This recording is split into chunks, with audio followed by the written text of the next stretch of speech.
วัดตังวาด้วยความเคารพอย่างสูงสุดยิ่งครับผมขาดบ่ได้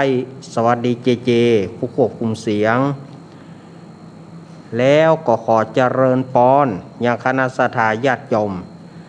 ศรัทธาสาธุชนคนดีเฮาทุกท่าน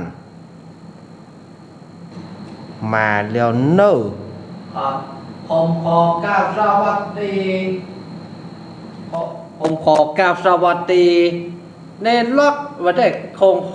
มขอกราบสวัสดีก้อยสันเวียงเฮ้าเหมือนกันนะครับสวัสดีผมขอกราบสวัสดีตุลุงนวลโคลุบล่อเฮ้าเหมือนกันนะครับชาววัดยิ่งเนอผมขอกราบสวัสดีป้าหลวงนานคนลุบล่อบ้านต้งท้อเฮ้าเหมือนกันนะครับสวัสดีผมขอกราบสวัสดีแม่หลวงนงบ้านต้งท้อเฮาเหมือนกันนะครับผมขอกราบสวัสดีพี่แนนลูกสาวป้าหลวงนานอาคมเตสนาเฮาเหมือนกันนะครับผมขอกราบสวัสดีกับสวัสดีผู้หมวดสรุพรพิมพ์สมุทรเฮาเหมือนกันนะครับผมขอกราบสวัสดีแม่ครูเสงเอ้ยบ้านแม่ขานหลังถ้ำเฮาเหมือนกันนะครับผมขอกราบสวัสดีผมขอกับบ่อยสาอาจารย์สุวัฒน์กิจโจเฮาเหมือนกันนะครับผมขอกับบ่อยสาตุพี่หนุ่มวัดไฟหินเฮาเหมือนกันนะครับผมขอกับสวัสดีกำนันหนุ่ยเฮาเหมือนกันเนาะสวัสดีกำนันหนุ่ยเนอผมขอกับสวัสดีพี่หนานข้อมูลเฮาเหมือนกันนะครับผมขอกับสวัสดีพี่ฮิตสมัยคนงามเฮาเหมือนกันนะครับผมขอกราบสวัสดีแม่เพนโคตรสู้และมิตรเกินแสนไปแล้วครับผมขอกราบสวัสดีป้าซักเขาเหมือนกันเนาะ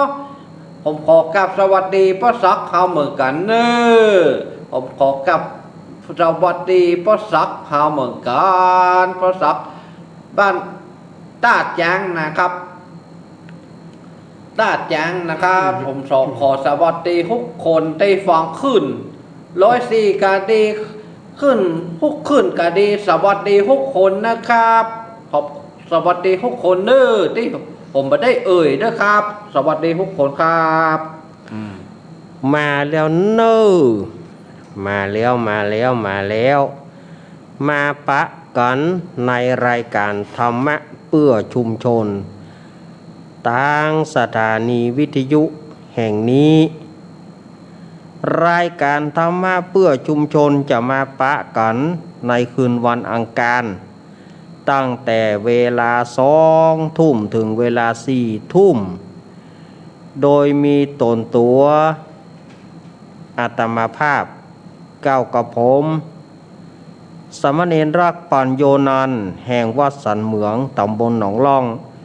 อำเภอเวียงหนองล่องจังหวัดลำพูนเป็นผู้ดำเนินรายการนี้ก็จะมาพบมาปะกันในสถานีวิทยุแห่งนี้อันมีสถานีวิทยุคลื่นพระพุทธศาสนาการศึกษาและวัฒนธรรมวัดฝ่ายหินตำบลสุเทพอำเภอเมืองจังหวัดเชียงใหม่ 104.50 เมกะเฮิรตซ์โดยเมตตาธรรมท่านอาจารย์ท่านพระครูสมุวิสุวัฒน์วรกิจโจ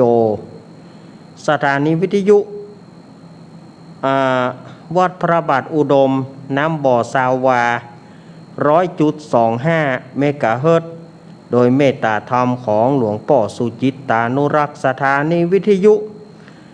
98.75 ห้วยตองสักเรดิโอตั้งอยู่ที่วัดห้วยตองสักตำบลขวงเปาอำเภอจอมทองจังหวัดเชียงใหม่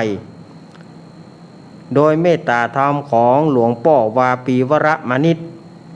ท่านอาจารย์ชาวริชชยวังโสสถานีวิทยุมนเสียงธรรม 106.25 เมกะเฮิรตซ์โดยหลวงพ่อมงคลวิสิทธิ์แล้วก็ท่านปรัตน์อุทัยทั้งสองอุทัย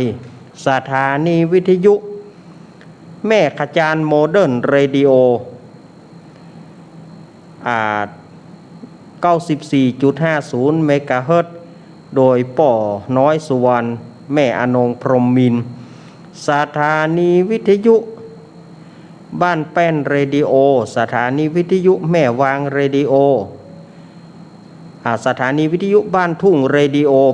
89.50 เมกะเฮิรตซ์โดยเมตตาป่ออุดมแม่เทียมบอลพุทธวงศ์แล้วก็สถานีวิทยุชุมชนคนเมืองลีสถานีวิทยุดอยหมอกเรดิโอสถานีวิทยุเวียงป่าเป้าเรดิโอแล้วก็หลายสถานีที่เปิดฮับคลื่นนี้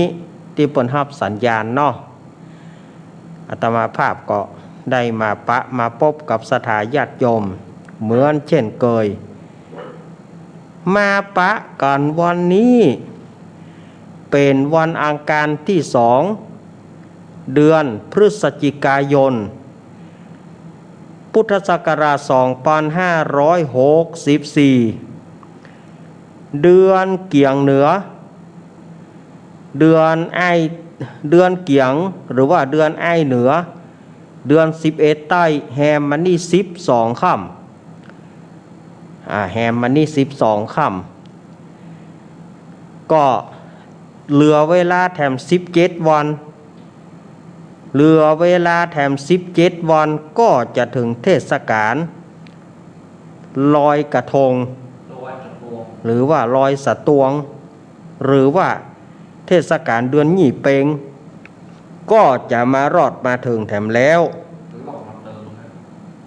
บัดเดี๋ยวนี้ก่อนค่ำมาก็ได้ยินตังรอบบ้านรอบจองก็เริ่มมีเสียงบัทบเสียงประทัดต่มต่ำเริ่มมาแล้วเนอะควรแห่งประทัดบัทบนี่นะต่มต่ำบอกไฟพ่องไงยังพ่องเริ่มจะได้ยินละระมัดระวังเนอะลูกหลานเนอะเล่นก็เล่นพอประมาณจะไปเล่นในสิ่งที่มันใหญ่เกินไปมันอย่างเกินไปก็ที่มันบ่เหมาะบ่ควรพ่อแม่ก็เตือนลูกเตือนหลานเนอะจะไปเล่นประทัดหรือว่าเล่นประทบที่มันเป็นอันตรายเพราะปีหนึ่งเนี่ยปีหนึ่งเนี่ยบอกว่าละอ่อนบอกว่าคนใหญ่ต้องเสียมือไปต้องเสียตาไปเสียมือไปบาดใจน้อยๆตาบอดไปบาดใจน้อยๆฉะนั้นพ่อแม่ก็เตือนลูกเนอะเล่นก็พอประมาณเล่นเป็นประเพณีเล่นน้อยเป็นยาระบายเล่นนักก็เป็นยาถ่ายสถาญาติโยมเนาะ เล่นน้อยเป็นยาระบายเล่นนักเป็นยาถ่ายมันจะเสียผู้เสียคนจะเสียตีนเสียมือจะเสียหูเสียตาฉะนั้นก็เล่นหมอกปอหมวนปองานหมอกเป็นประเพณีแน่เนาะนี่ก็ด้วยความเป็นห่วงเนาะสถาญาติโยมเนาะเมื่อมาปะกันแล้วก็บ่เฮือกลาดเกลียวเสียเวลาอาตมาภาพก็จะได้นำศรัทธาญาติโยมไหว้พระสวดมนต์สืบโหราจาตาเป็นลำดับต่อไป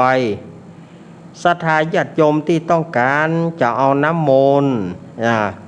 ก็เอาน้ำไปไว้หั่นนะเนอะใกล้ๆวิทยุหั่นนะเอาน้ำไปใกล้วิทยุแต่จะไปใกล้เกินเนอะแล้วไปปัดเข้าใส่กับเปียมดนะเนอะแล้ววันนี้ก็อาตมาภาพจะหลังจากที่สืบจตาแล้วก็จะน้อมนำพระสัทธรรมเทศนามหาจาตุเวสสันดรชาดกกันที่5คือการชูชกหรือว่าการจุจกวันนี้อาตมาภาพจะเอาให้จบเลยเนอะทำการจุจกเนี่ยนะวันนี้จะได้ก็จะเอาให้จบแล้วเพราะว่าทำยังเหลือแถมจัดหลายผูกอยู่เหลือแถม8ผูกที่ยังจะได้เตะเนาะที่ยังบ่ได้เตะเตื้อเหลือแถม8ผูกก่อนวันนี้อาตมาภาพจะเตะทำจุจกขึ้นมันจบเนาะก่อนอื่นเขาไหว้พระสวดมนต์ด้วยกันก่อนอนุโมทนาพ่อสมศักดิ์แม่ศรีเพนเจ้าภาพการสวดการเตะ ตานไปหาป้ออุ้ยน้อยปอนแม่อุ้ยเงินป้อสีแม่สอนป้ออุ้ยแก้วแม่อุ้ยอินป้ออุ้ยสุกแม่อุ้ยทานายอเนกตานไปหาป้อสอนชัยกาวินป้ออุ้ยคำแม่อุ้ยทาชัยกาวินแล้วก็ศรัทธาญาติโยมป้อเจิญแม่จันนวลกันทมูลนี่เปิ้นก็หอมกันเตศ50ก่อนกฐินร่วมทำบุญกฐินกับอาตมาภาพวันที่19วันเดือนยี่เปงแห่ง50อนุโมทนาป้อเจิญแม่จันนวลเนออย่างได้อาตมาก็จะกล้วยกล้วยกล้วยจ่ากันต่อไปเนาะอนุโมทนาบุญเนอศรัทธาญาติโยมที่หอมทำบุญมาอาตมาก็ถ้าส่วนไหนเป็นการน้ำมันอาตมาก็แบ่งไปการน้ำมันไป ที่เปิ่นห่วมทำบุญอาตมาก็ห่วมทำบุญไปศรัทธาญาติโยมเนาะเอาละต่อไปไหว้พระก่อนเนอนี่บัจจุเตียนก็บัจจุละเพราะว่าเวลามันน้อยเพราะว่าเขาจะได้แบ่งเป็นภาคเป็นตอนเนาะเวลามันน้อยลำไปเอาละศรัทธาญาติโยมไหว้พระเนอกราบ1กราบ2กราบ3 อรหังสัมมาสัมพุทโธภควาพุทธังภควันตังอภิวาเทมิสวากขาโตภควตาธัมโมธัมมังนะมัสสามิสุปฏิปันโนภควโตสาวกสังโฆสังฆังนะมามินะโมตัสสะภะคะวะโตอะระหะโตสัมมาสัมพุทธัสสะนะโมตัสสะภะคะวะโตอะระหะโตสัมมาสัมพุทธัสสะนะโมตัสสะภะคะวะโตอะระหะโตสัมมาสัมพุทธัสสะพุทธังสารนังกัจฉามิธัมมังสารนังกัจฉามิสังฆังสารนังกัจฉามิทุติยัมปิพุทธังสารนังกัจฉามิทุติยัมปิธัมมังสารนังกัจฉามิทุติยัมปิสังฆังสารนังกัจฉามิตติยัมปิพุทธังสารนังกัจฉามิตติยัมปิธัมมังสารนังกัจฉามิตติยัมปิสังฆังสารนังกัจฉามิอิติปิโสภะคะวะอะระหังสัมมาสัมพุทโธวิจาจารณะสัมปันโนสุขโตโรกาวิโตอนุตตรปุริสธรรมสารถิสัทธาเทวามนุสานังพุทโธภะคะวะติสวากาโตภะคะวะตาธัมโมสันทิฏฐิโกอาการเรโกเอหิปัสสิโกโอปานายิโกปัจจตังเวทิตาโพวินโยหิติสุปฏิปันโนภะคะวะโตสาวกสังโฆอุชุปฏิปันโนภะคะวะโตสาวกสังโฆยายาปฏิปันโนภะคะวะโตสาวกสังโฆสามิจิปฏิปันโนภะคะวะโตสาวกสังโฆยัตถิทังจตาลิปุริสายุขานิอัฏฐปุริสาปุงการายสัพพะคะวะโตสาวกสังโฆอาหุนายโยปะหุนายโยทักขินายโยอัญชาริการนิโยอนุตตรังบุญญาเกตังโรกัสสาติ โพชังโคสติสังกาโตธรรมานังวิจโยตถาวิริยัมปิติปัสสติโพชังกาจตถาปเรสมาทุเปขะโพชังกาสัตเตสัพพตสีนา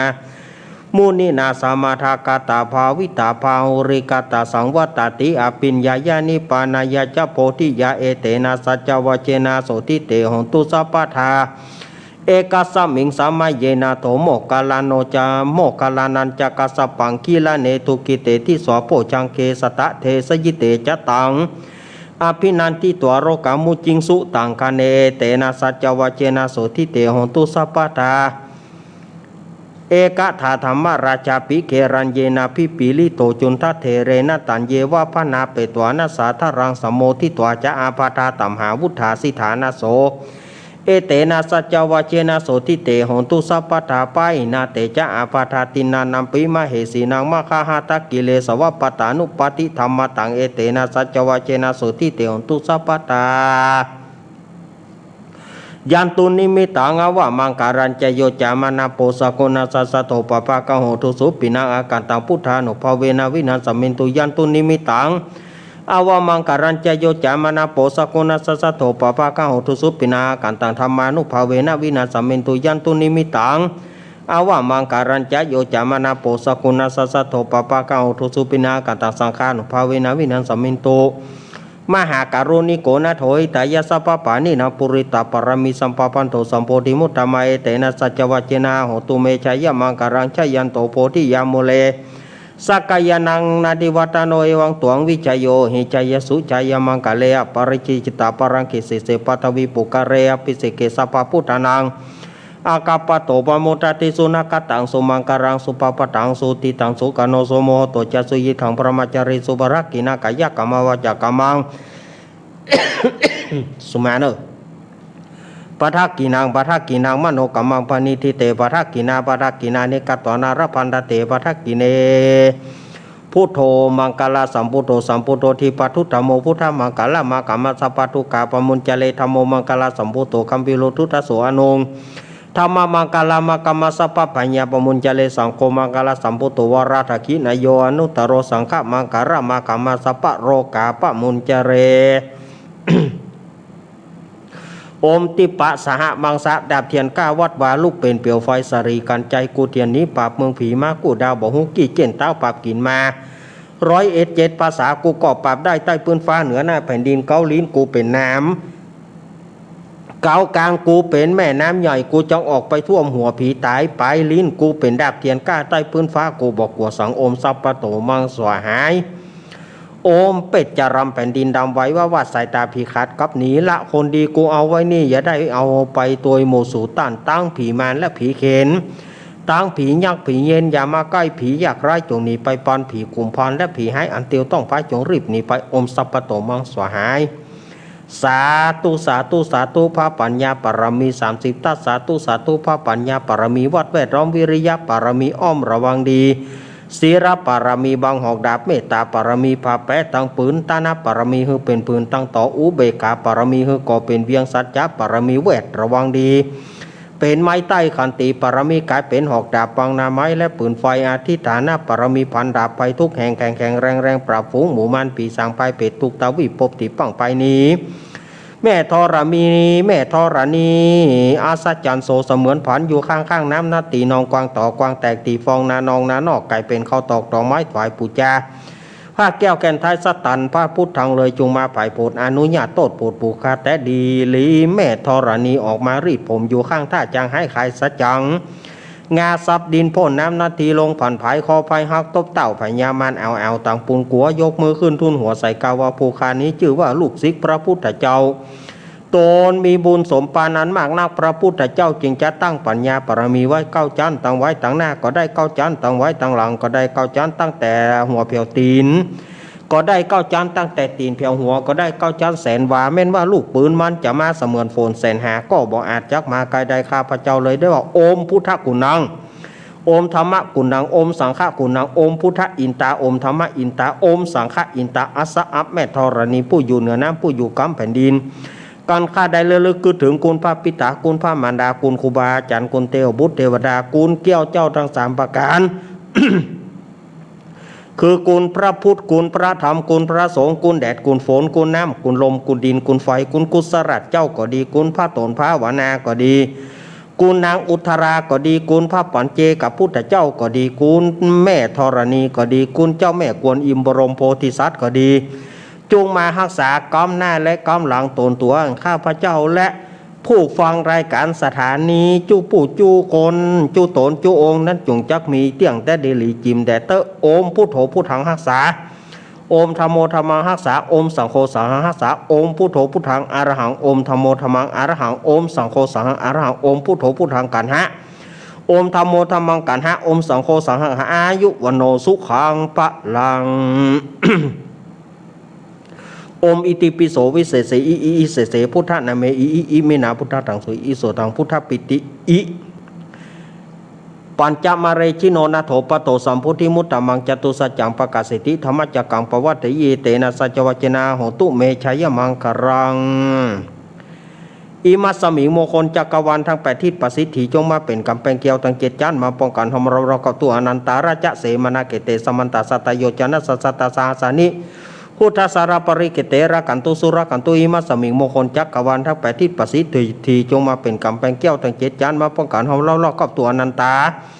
ราชเสมนาเกเตสมันตสัตโยจนะสัสตสาสานิธรรมจารปริเกเตระกันตุสุรกันตุอิมัสสมิงมงคลจักรวาลทั้ง8ทิศประสิทธิจงมาเป็นกำแพงเกลียวทั้ง7ชั้นมาป้องกันหอมเรากับตัวอนันตาราชเสมนาเกเตสัตโยจนะสัสตสาสานิปัญเจกพุทธจารปริเกเตระกันตุสุรกันตุอิมัสสมิงมงคลจักรวาลทั้ง8ทิศประสิทธิจงมาเป็นกำแพงเกลียวทั้ง7ชั้นมาป้องกันหอมเรากับตัวอนันตาราชเสมนาเกเตสมันตสัตโยจนะสัสตสาสานิสังฆจารปริเกเตระกันตุสุรกันตุ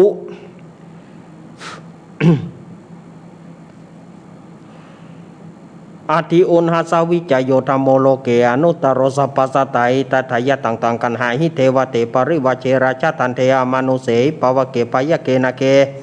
วิเศพุเตอากาลามารเนนะจัสสปัสสมามารณามุโตทัพเปตัวการามาริตังตาเสวะอนุภาเวนะหนตุเตโวสุกิสัทธาสุทัสสีลังสัมมาทายะธรรมังสุจาริถังจาเลตาเสวะอนุภาเวนะหนตุเตโวสุขิสถาลิกิตังกินจิตังปูชังตระนังวจานังกรงปริสังเทสนังสุตตสายุปวัตติ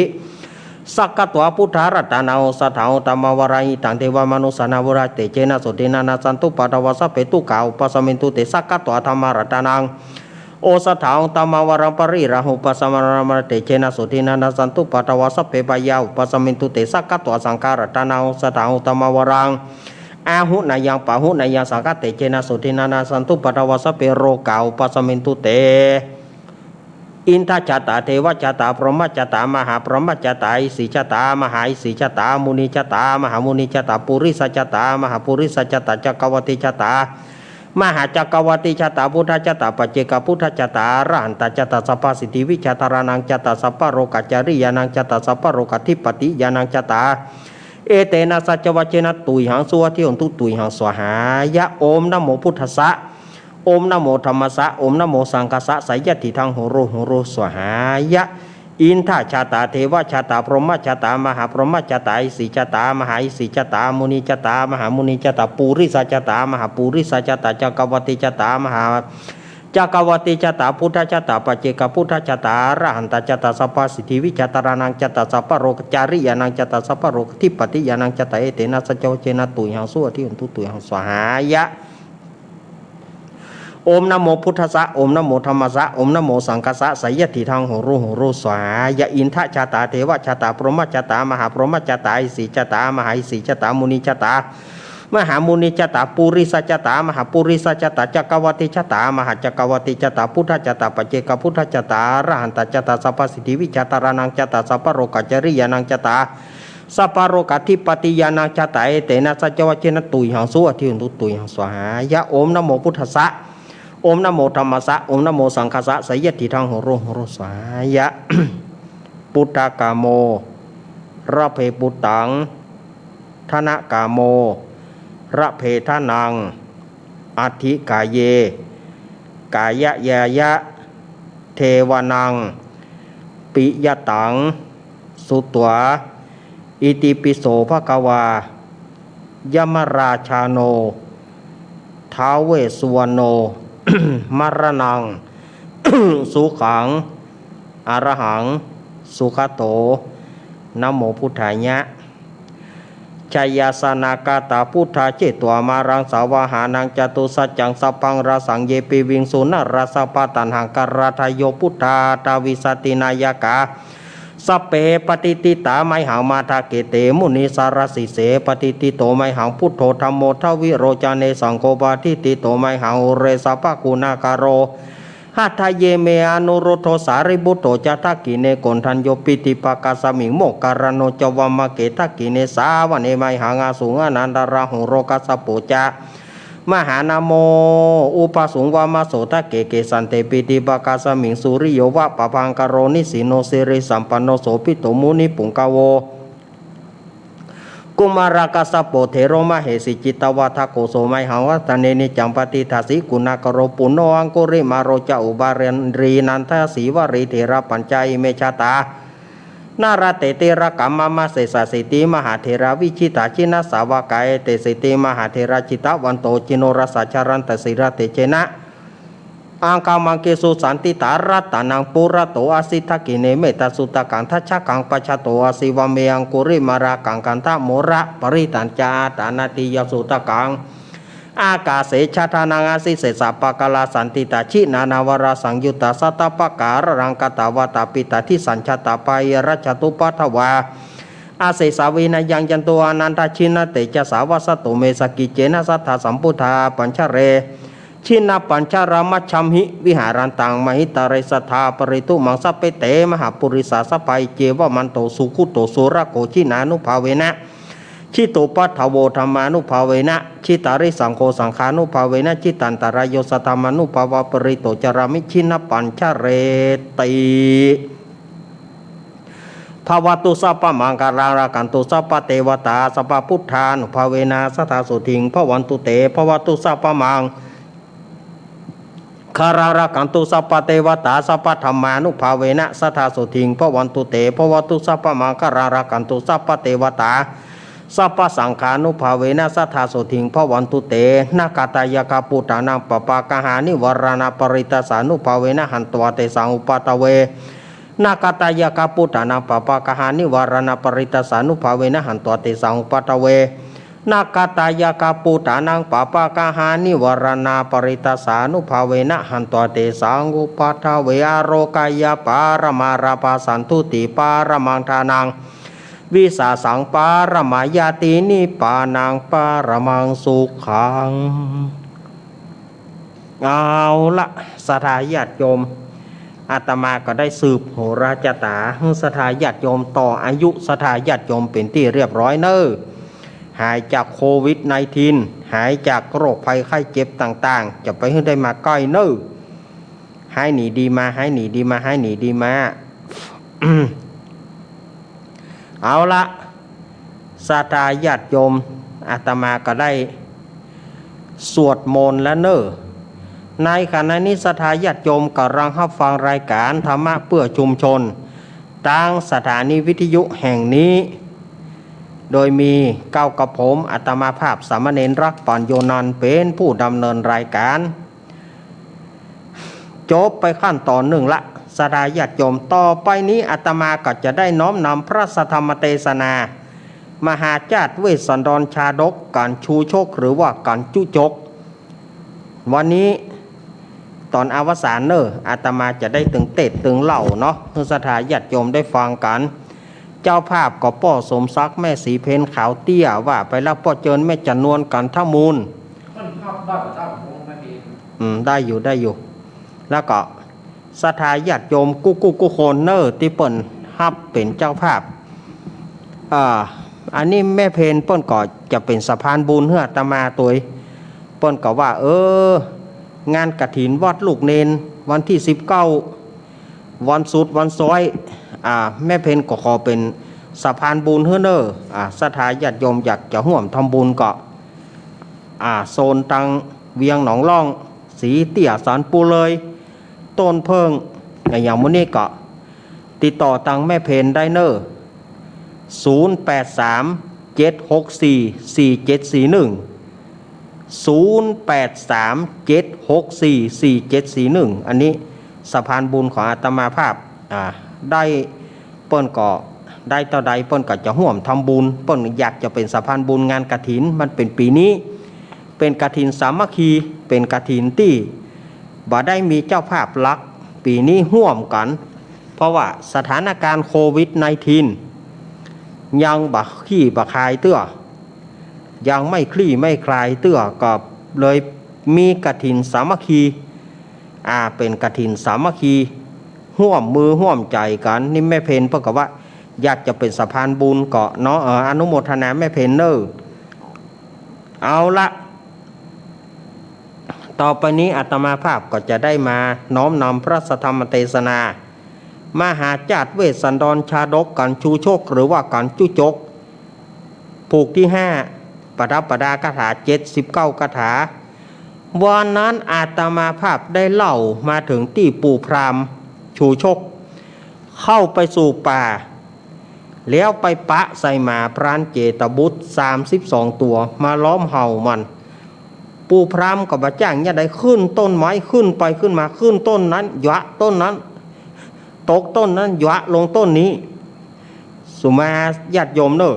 พ่องเปิ้นก็กำลังกินข้าวกินน้ำขี้สดขี้สาดสถานญาติโยมว่ามันตกต้นไม้มันสะดุ้งนะให้หุยขี้สดขี้สาดแล้วก็มาให้ว่าของอันใดเฮาก็เสียไปเหี่ยหมดของอันใดก็หายไปหมดเพราะว่าหมามูนี่มาตึดหยาดถงเฮานี่นะลงวันนี้ลงเฮือนมาวันบ่ปอดมาพดรอด4 ปีคนไล่บุบตีตะลุ่มนันคาคุ้มท่านปอตายพี่ว่าจะหายเหี่ยเลี้ยวกาย่องมาปะหมาแถมเล่า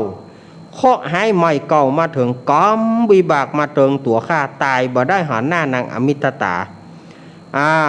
ว่าอันก่อมาให้เป็นคาถาปู่พราหมณ์ให้เป็นคาถาสถานใจวันนั้นอาตมาเล่ามาตึกนี้ วันนี้อาตมาภาพก็จะว่าไปให้มันจบเนาะแล้วก็เล่าให้สถานญาติโยมฟังวันนี้ถึงเปิดสายน้อยก็คงบอกว่ากันเนาะสถานญาติโยมเนาะ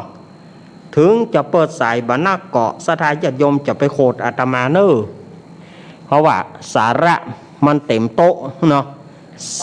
สาระมันเต็มโต๊ะเต็มตักสถานญาติโยม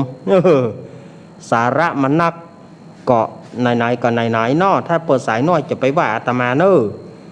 เอาละต่อไปอาตมาภาพจะได้เตะทำให้มันจบไปเนาะ โกราจะปุตตังนิกาพังดังนี้อ่านว่าปุงการาผู้ใดใดหูที่อยู่ตาเวสันดรตนแป้ใจจะนะสงครามมากนักแลเตียนย่อมจักเอาแป้ใจจะนะสงครามก็มากนักแลนาปูกาลาผู้ใดยังหูที่อยู่พญาเวสสันตระราศีผู้มีใจดีแผ่กว้างเป็นที่เข้าไปหาญาจกคนขอเป็นดังธรณีอันใหญ่อันอาจารย์สั่งขญาไว้ว่าได้240,000 โยชน์เป็นที่โพธสัตตั้งหลาย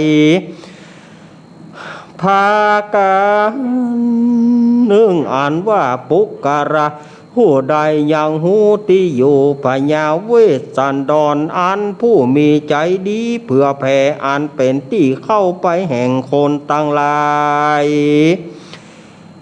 ก็น้ำใจของพญาเวสสันดรตนนั้นก็หากมาเป็นดังแม่น้ำสมุทรสาครอันไหลไปหอมแห่งแม่น้ำน้อยตั้งหลาย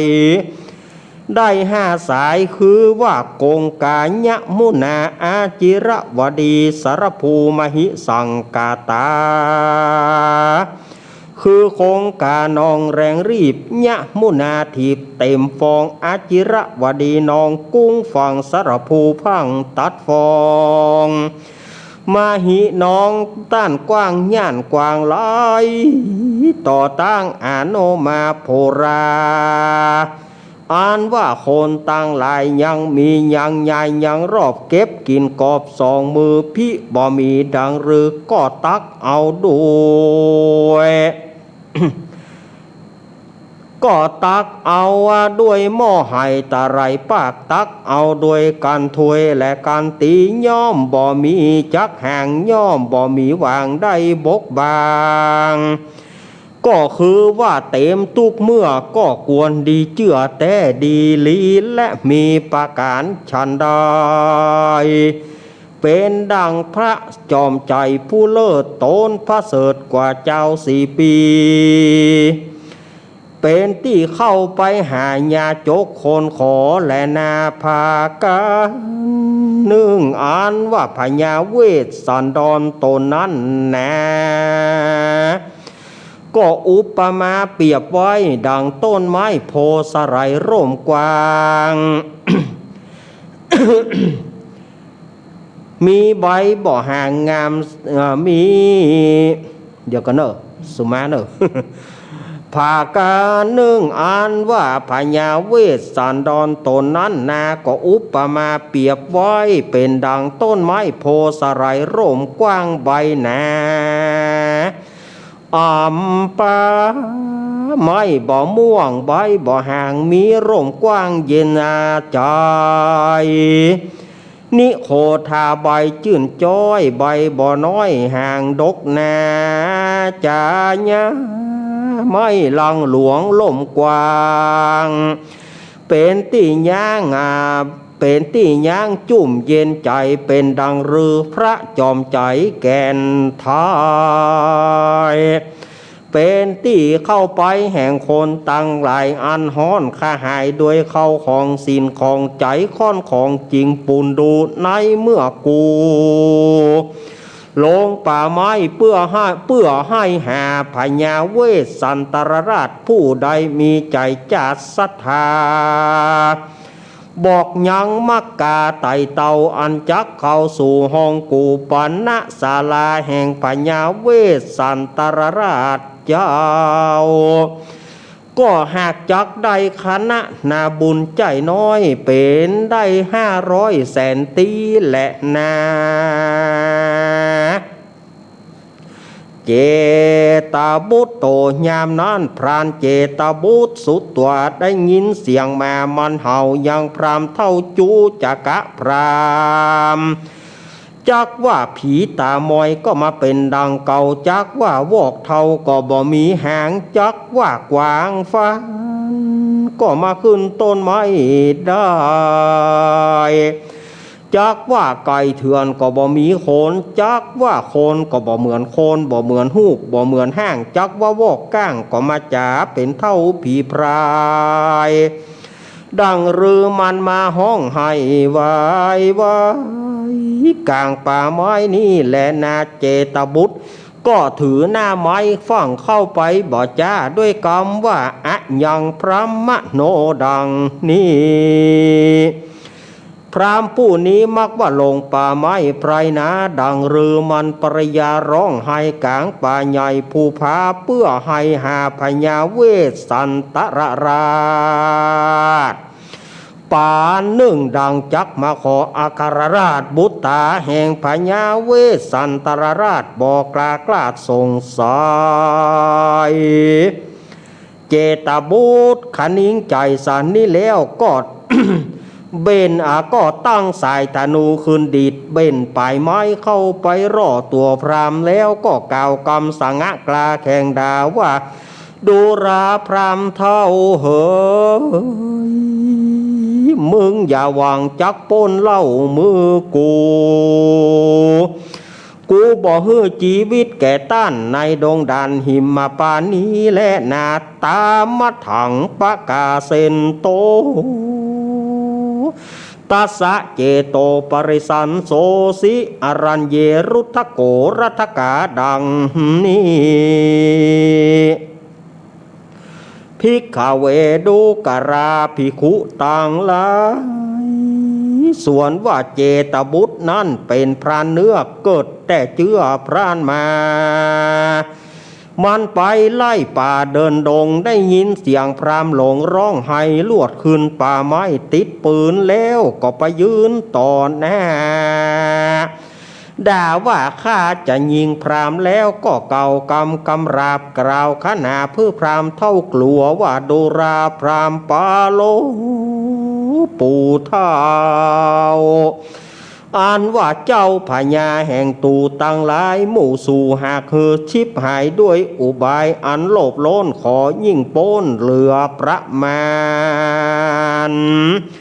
เจ้าเมืองโรนรานปัญหาเหตุก่อว่ากลัวต้านจักมาล้มล่อปุรีจริงครับหนีเจียนจากพลัดพรากบ้านเมืองมาต้านเอาจาญาและลูกฮักต่างกู้หนีไปสู่ไพรนา บัดนี้ต้านมาหาแถมเล่าเจือจัดเก่าขอตานได้ฮับตานแต่บ้านแล้วเย้าว่าต้านว่าเขาว่าจะปอยังมาขอแถมเล่าอย่าหวังได้ดังเก่าปอสองอย่าหวังปองหาเขาหาต้านเต้าราศีต้านนี่นามาว่าหาพญาปัญญาบ่ได้มาว่าลงป่าไม้ผูผาเพื่อถามหาพระราชบุตรเป็นประดุษดังนกยางตัวขาวหากินปลาปืนเล่มนี้นาตาด้วยยาพิษกูจะยิงใส่ต้องมึงตายจักฆ่าหื้อมึงบอมไวตายมรณะชีวิตขาดหัวโตกจักปาดเอาหัวอกจะจกเอาหัวใจตามันจะเอาปุจาเตปาอาลักโตนมีชื่อว่าปันนะสกุณานี้แหละนาตาโต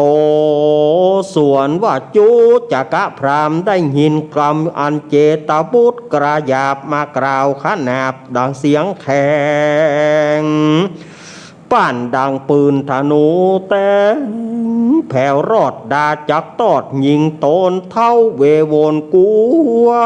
ใหญ่เป็นดังแม่ไก่อันว่ามันไข่บ่จำแหงเจ้ามันจังสูดขนาดไม้ขอนฟาดสันหลั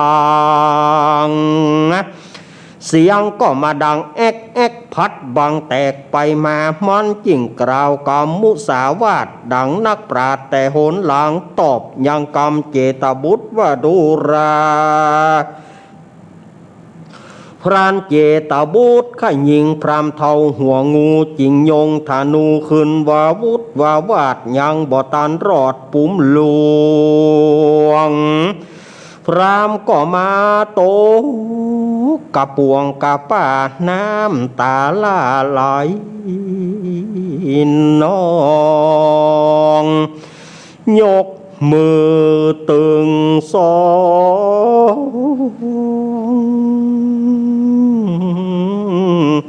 ขึ้นกราบว่าข้าหลับแล้วเจ้าหลานจุงฟังสารอันปู่จะกล่าวตามดังข่าวมีมาพระราชาตนปู่อันอยู่แต่บ้านเวียงใจใจข้ามาอาราธนาพระตนลูกฮือสิกเมื่อผูกสะเวยเมืองร้อยทะรุงเรืองดังเก่าเป็นดังนี้เล่าสองตีข้ามีกูลเต้าปะมานเต้านี้โสดจักว่าข้าเป็นโตดก็จุงข้าเสียเจ้าอย่าได้ฟังกรรมอะเอียนหนอเจ้าข้าจักเล่าตั้งแต่เก่าโบราณจงฮือเจ้าหลานฟังก่อนไผบ่หอนราวีข้าบุบตีคนใจนับชื่อไว้ว่าตูตาอันพญาโตนใหญ่หากใจเฮือไปสืบกำเมืองลุงเป็นคนใจพระบุญเรืองโตนป่อหลานบอกกวนด่าต่อบุบตีผู้มีพญาดีจ้าผู้มีพญาดีประณีตอันหูจารีตธรรมดาแต่โบราณมา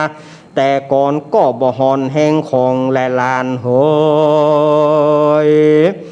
ดูการาพรานเจตบุตรเป็นเจ้าข้าจักเล่าประวัติข่าวสารจุงฮือเจ้าหลานฟังดูหายเกียรติหายกรรมสมเสียดโกธาพระราชาโตนป่อมาไขหันลูกรักนรสีนางพุทธดีตนแม่เชื่อแต่นอเตวีมีไมตรีหากลูกมีใจผูกสิเนหายังอัตตาหลานยิ่งกับตังสไปมิ่งมาทีหายาสรีสนใจโตนปู่อยู่บ่ได้กึดเติงหาจริงใจข้ามาอาราธนาพระโตนลูกฮือสิกเมื่อผูกแตนเมืองเจิญพระบุญเรืองนั่งเสวยอาจเป็นเต้าราชสองตี ข้าบ่มีกำไล่ลบเลี้ยวไม่บังสังพิว่าอย่างเจ้ายังหูอย่างที่อยู่ในห้องกูปันนะศาลาแห่งพญาเวสสันตรราชเจ้าขอบอกแก่ข้าเท่าลุงป่อนก่อนธาราตะตาในเมื่อพรามเท่าจูจกยกอธิกรณ์อันเป็นจารีตแก่ในพรานเจตบุตรฟังเมื่อนั้นพรานเจตบุตรก็มีใจอภิรมโจมจื่นมีปิติตื่นด้วยยินดีร่ำเปิงในใจว่าพรามผู้นี้บ่โหดเตี้ยงจักเป็นประโยชน์นักแน่เอาละว่าจะมาเอาพญาบุตรตาเมืองเราเสวยเมืองดังเก่าสองตีกันว่าเจตบุตรคณิงใจฉันนี่แล้วก็มัดมาตั้งหลายไว้กลางป่าไม้ไผ่นะเอาหมาตัวที่หนึ่งไปมัดติดต้นกาสะลองมัดหมาตัวที่สองติดเก้าบะขามมัดหมาตัวที่สามติดเก้าไม้จี้มัดหมาตัวที่สี่ติดเก้าไม้บะขามมัดหมาตัวที่ห้าเอาไว้ต้นบาตากบมัดหมาตัวที่หกเอาไว้ต้นพักเพชรมัดหมาตัวที่เจ็ดกับเขือบะแปบมัดหมาตัวที่แปดเอาไว้เกาบะเมามัดหมาตัวที่เกาเอาติดก่อพักจิกมัดหมาตัวที่สิบไว้ข้างเล้าเป็ดมัดหมาตัวที่11เอาไว้ต้นไม้หิมนองเลี้ยวก็มามัดหมาตัวที่12 13 14 15 16 17 18 19 20 21 22 23 24 25 26 27 28 29 30 31แล้วก็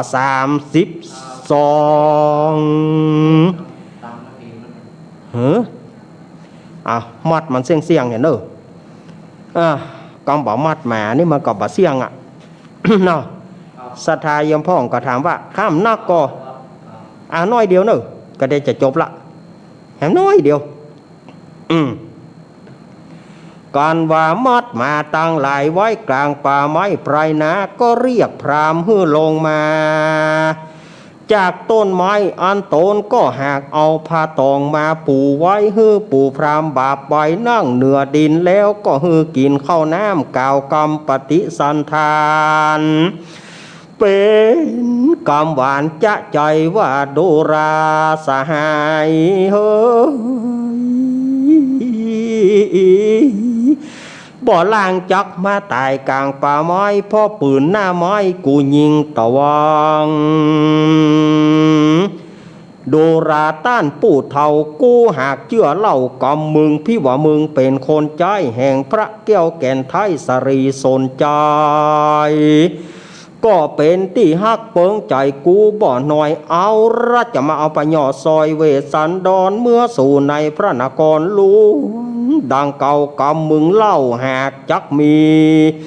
พระราศีเจ้าฟ้าเป็นที่ฮักแก่ไพร่ฟ้าเจ้า4 ปีฮึจำเริญดีแก่ปัจจาราชบุญเจ้าอาจหลังลา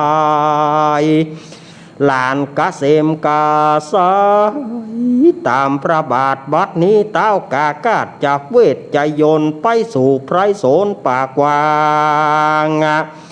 ต้านก่อสร้างกะตามเปลี่ยนสร้างสมปานทำเวียนกินบวชสร้างพระหนวดเป็นราศีอยู่เป็นจีไหนกิลีป่าไม้ที่จิมไกรเขาวงโกฏทารงเป็ดเป็นดาบดตนวิเศษกูจักจี้แจงเจตโหนต่างอันจักเข้าสู่ในห้องกูปันนะศาลาคืออินตาที่ราชไทยหากเนรมิตไว้แต่โหนหลังต้านจักเข้าไปหาต้านเต้าราศีก็มี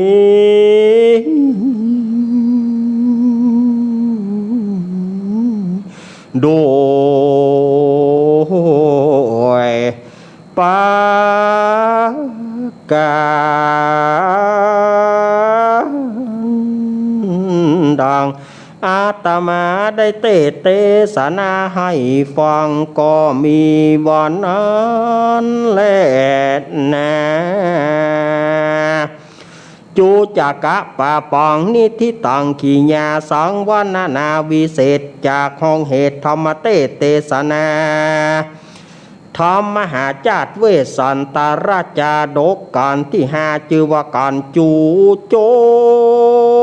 กอันจะยกปริยายอันมีหลายบ่อน้อยเหือปอไหลไข่ปอย้อยปังลงจากขอโป่งลงวางขอย่างโดยคาถาประดับประดา79พระคาถาอันได้ว่ามาก็เป็นเวลาเดือนปลายก็บังกรมสมเรศเดชสาธุสาธุสาธุปัดโทสดาญาติโยมเอาละเนอะจบแล้วทำชูชกอาตมาเริ่มเตดมาตั้งแต่ประมาณเดือนกันยาที่ได้เตดมาประมาณกันยามาถึงดูตุลาก็ปอเสียงละเป็นเวลาบะมีหนังยืดมันปุ๊บเป็นเวลาเดือนป่ายสถาญาติโยมจบละ เหือแตนก็จะกันให้มันจบเนาะต่อไปสถาญาติโยมมามัดมือมาเลยมามัดมือเน้นเน้นถือใจผ้านั้นถือใจไฟนั้นน่ะแล้วก็มัดมือไปเลยมัดมือสถาญาติโยมปุ๊ดเลยเน้นปุ๊ดเลยแล้วก็มัดมือตื้อไฟนะกะแล้วก็ปุ๊ดเลยกะปุ๊ดไฟเลยนะปุ๊ดไฟเลยนะว่าแล้วคู่นะครับ ปุ๊ดไฟแล้วก็นะไล่มัดมือสถานะพุทโธมังกาลาสัมพุทโธสัมพุทโธทีปัทุตโมพุทธมังกาละมากามาสปาทุขาปมุญจเลธรรมโมมังกาลาสัมพุทโธคัมพิโลทุทโสอนุงธรรมะมังกาละมากามาสปะพญาปมุญจเลสังโฆมังกาลาสัมพุทโธวราทคินายโยอนุตตโรสังฆมังกาละมากามะสปะโรกาปมุญจเลปัญยังไงสัพเพพุทธาปรปตาปเจกานันจะยังพรังอรหันเตอันตานาจเตเชนาระขังวันตามิสัพปโสสัพเพธรรมาปรปตาปเจกานันจะยังพรังอรหันตานาจเตเชนาระขังวันตามิสัพปโสสัพเพสังฆาปรปตาปเจกานันจะยังพรังอรหันตานาจเตเจนาระขังวันตามิสัพปโสวะพุทโธปัฏฐโมปัสสังโฆปัฏโอมพุทโธปิฏฐโมปัสสังโฆปัฏโอมพุทโธปิดพุทโธปัฏฐมลุงไอ้ไปพรมน้ำมนต์ลุงไอ้ไปพรมน้ำมนต์เด้อสวัสดีครับลุงไอ้โบพี่ไอ้อีกครับสวัสดีพี่ไอ้โบครับพี่ไอ้บะยายพี่ไอ้เฉยอีพี่คำไอ้อีสวัสดีพี่ไอ้โบครับnha ha dừngว่ามันจะบะยายยีบ่เฮ้ยวันนี้กี่ข้าวแรงเข้ามาอย่างครับพี่ไอ้ยังพี่พักยวกพี่ไอ้โมกี่เข้าอะไรกันเหมือนอย่างก็ยำพริกพักยวกหูมีมอนกะที่หูเต็มภาพไปได้ยินสงเคราะห์เฮ้ยยี่กะai nhớ nhắm môn nhớชะยันโตโพธิยาโมเรสกายานังนันติวัตโนเอวังตวงวิจโย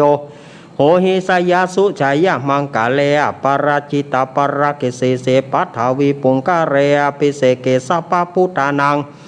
อังกัมปันโตปโมตติสุนักตังสุมังกรังสุปภาตังสุติตังสุกโนสุโมโหโตจาสุยิทังพระมาจาริโสอารักกินังกายกัมมังวาจากัมมังปทักกินังปทักกินังมโนกัมมังปนิทิเตปทักกินาปทักกินาเนกตวานาราพันทัตเถปทักกิเนสาตุผู้ที่เกิดปีมะโรงผู้ที่เกิดปีมะโรงงูใหญ่มากุโคนเรามาเกณฑ์เลยปะเกณฑ์มาต้องประเคนอาตมาภาพนักเอาเกณฑ์เนนตัวเนนที่อยู่ทางเนนก็เอาผ้าฮับกันเราเอาผ้ามากับผ้าอุตราน่ะผ้าฮับของบอกมาเอาชายจีวรนั้นเอาชายจีวรเนี่ยเอาแจงจีวรเนี่ยเอาวางแล้วก็เปิ้นจะเอาผ้าเปิ้นจะเอาของถวายนั่นกะยาสถาญาติโยมเขาบอกว่าเนอะก็ห้องล้ำหายนั่นเนนน้อยหมู่นี่นะเขาบอกว่าเขาก็ล้ำหายเขาว่าก็ว่าเขาสวกเงี้ยเนี้ยเขาว่าก็โคตรถึงเขาเหี้ยเขาบอกว่าเนอก็ล้ำเหลือไปหาเมาะเกณฑ์ แม่บุญปอนอูบคอมจ้างกระดาษอยู่แม่ของอาตมาแม่คอมอูบคอมมาเลยแม่บุญปอนสารอูยี่บ้านจอมแจ้งมาแม่ซ้อนตัวเนอะกู้แฝดนี่นะแม่ซ้อนแม่วางนาทรายมาเลยเกณฑ์กันพ่อสมศักดิ์แม่สีเพนมาแล้วก็พ่อเจิญแม่จันนวลมาแม่บางปัญโยนนพ่อเมืองเกี้ยวแม่มาลีน้องสาวสายฝนมาประเคนวันนี้เป็นการเตะเนอะเป็นการเตะ การสวดสาธาญาติโยมมาเลยมากุโคนมาเลยจุนั่น เกณฑ์บ่ได้จุเอาครัวจุเลยนะเอาจุกันเจ้าภาพการเตะการทับปี้พิสมัยวิไรศักดิ์มาหรือยังมาแล้วเนาะพี่พิสมัยวิไรศักดิ์มาละ มาเลยลุงนุยทีมงานธรรมะคลายเครียดมาหมดเลยมาหมดเลยนั่นประเคนไปบอเอาละต่อไปฮับปอนเนอร์สถาญาติโยมวังหนตุดีแหละจะในวันนี้ก็หากว่าเป็นวันดีสรีสุภมังกละอันประเสริฐล้ำเลิศยิ่งกว่าวันและยามตั้งหลายบัดนี้หากได้มาใกล้เป็นวันประเพณีตั้งธรรมมหาจาตุบัดนี้ก็มุรสธาตั้งหลายก็บาลาเสียังจ่ายหิตอดีตประเพณีบัดนี้มันมีเจ้าเงามุรสธาตั้งหลายจู้ผู้จู้คนพร้อมไปด้วยลูกเต้าเราหลานก็ได้ประกันสรงขวายตกแต่งพร้อมนำมายังจตุปัจจัยทายธรรมมวลฝูงนี้เพื่อจักมาปูจาพระสัทธรรมเทศนามหาจาตุเวสสันดรชาดกกันที่5คือว่าการชูชกหรือว่าการจุจกอ่านประดับประดาคาถา79คาถาสำหรับผู้ที่เกิดปีมะโรงปีงูใหญ่นั่นจงจักมีขอเฮือพระนาบุญส่งกุศลนี้จงได้ หอบตุ้มปลาเอายังตั้นตั้งหลายเฮือได้อยู่ดีมีสุขพ้นจากเคราะห์ตั้งหลายบ่เฮือได้มาใกล้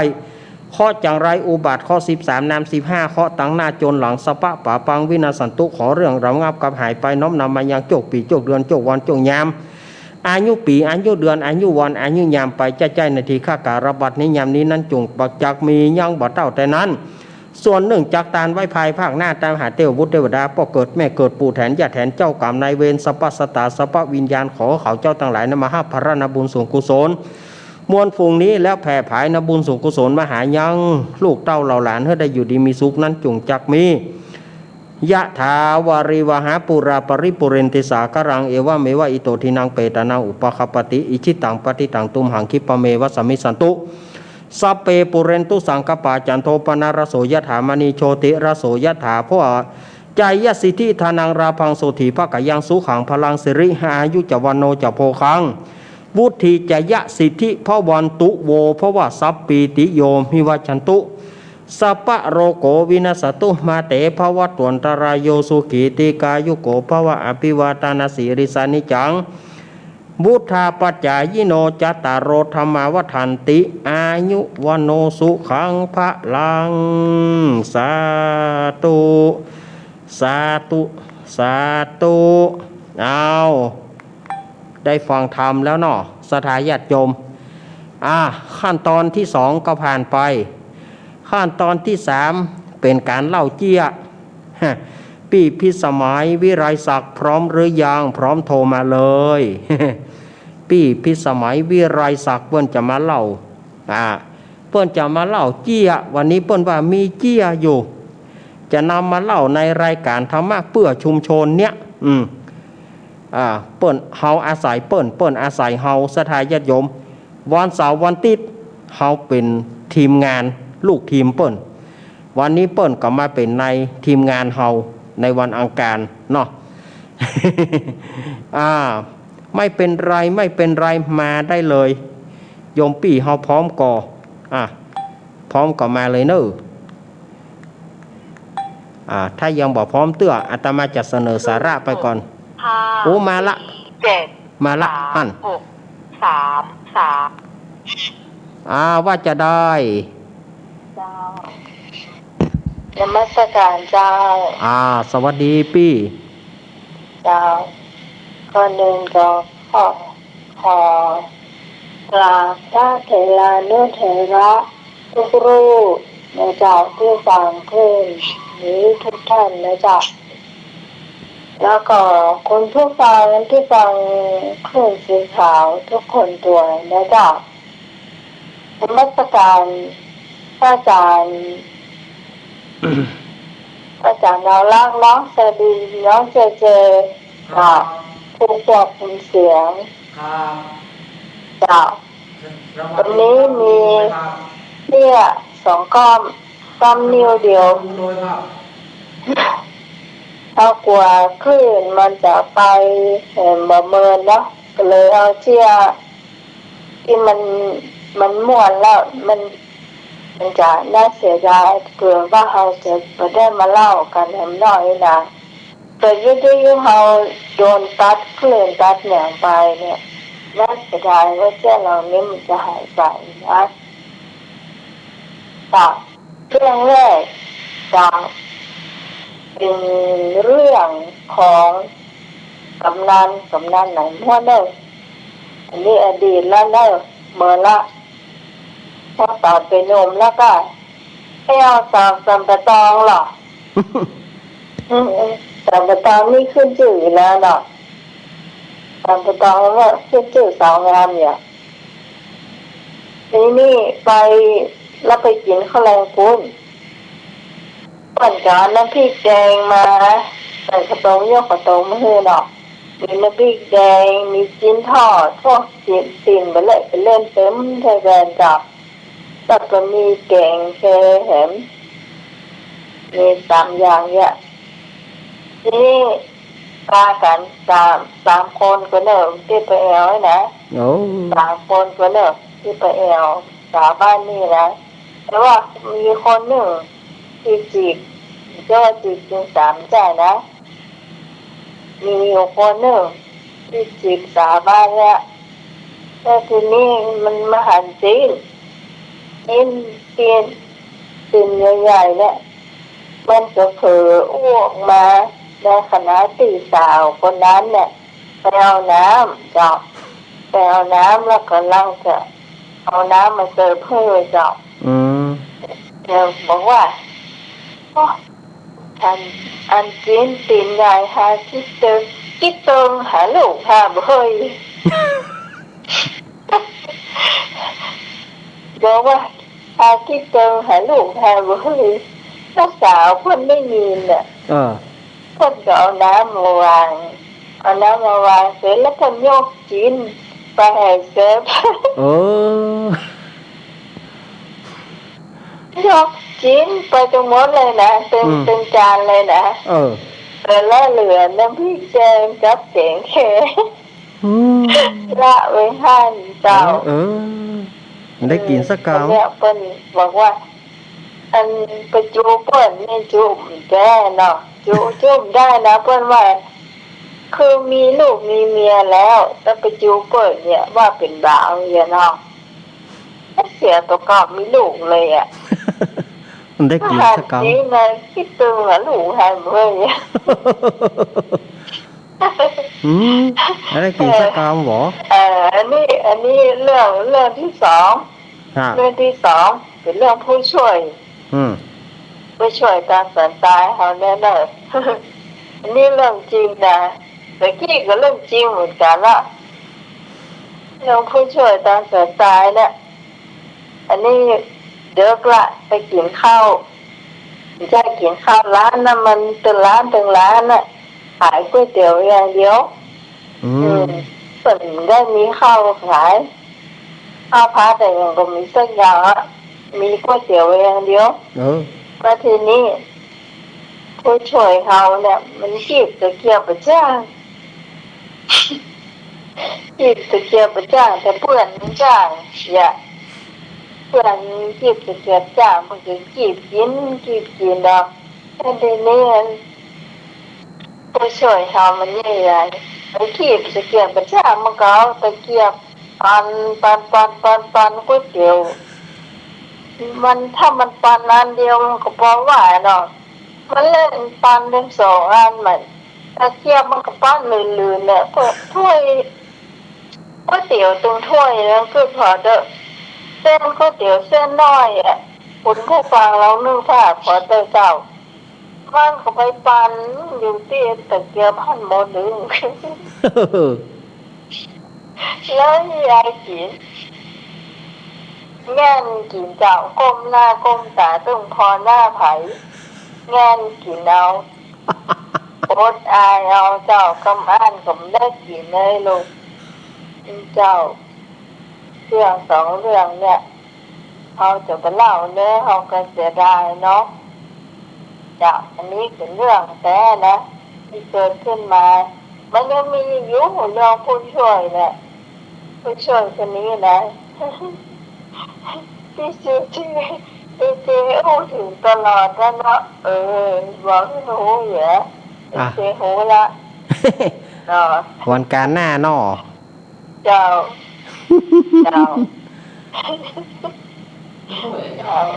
นี่เป็นเรื่องของผลดีจะเกี่ยวกับจ่ายก็หรือว่าจะฮัดเอาก็ได้แล้วเนาะ เนาะ หรือว่าถ้าเก็บตะเกียบมาจากขอซ่อมมันก็ได้หรอกเนาะ ซ่อมก็ได้เหรอก ำลังมีแต่เนาะซ่อมอ่ะเนาะนี่ไหนว่าถ้าเกิดเอาตะเกียบไปปั่นเส้นก๋วยเตี๋ยวเป็นขั้นอื่นๆนั่นแหละถ้าเกิดก้มหน้าก้มตากินเนี่ยมันจะไปเข้าอย่างไรเนาะ ครับ อายก็เปิดว่ะเปิดก็อายยายจังเนี่ยเงี้ยเนาะเงี้ยเนาะเงี้ยคิดเจ้าวันนี้ก็จบไปแล้วเจ้าสองเรื่องซ้อนเจ้า